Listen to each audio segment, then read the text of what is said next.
Qoyil. 74 yoshli aynan shu amaki Farg'onada Eiffel bashni qurib, hammani hayron qoldirgan ekanlar. Mana shu Eiffel bashni nechinchi yil qurgansiz endi?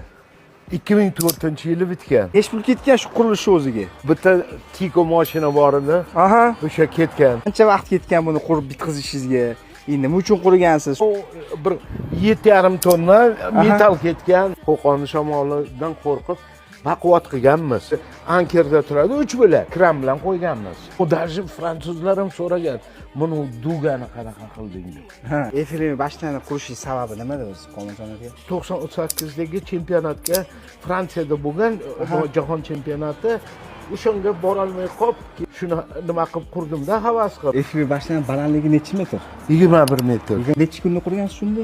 Tezroq bitkazish uchun 3 ta svarishni apparati ishlagan, 5-10 kishi ishlabganda 40 kunda bitkazgan. Turist ham keladimi yoki? Fransiyani kulturniy sentri bor-da, o'shani boshlig'i nima elchini xotini edi. O'sha kelgan 9 kishi avtobusda kelishgan. Shu yerda o'tirib nima qilgan?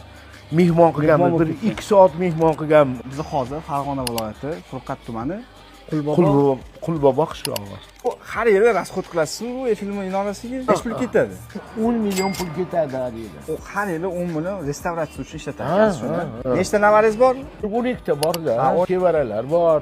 Xullas, uyim joyini deganlar shunaqa gaplar. Videomiz yoqqan bo'lsa, bitta like bosib, yaqin tanishlarga jo'natib qo'yishingiz chiqmasin, charchab qolmaydi.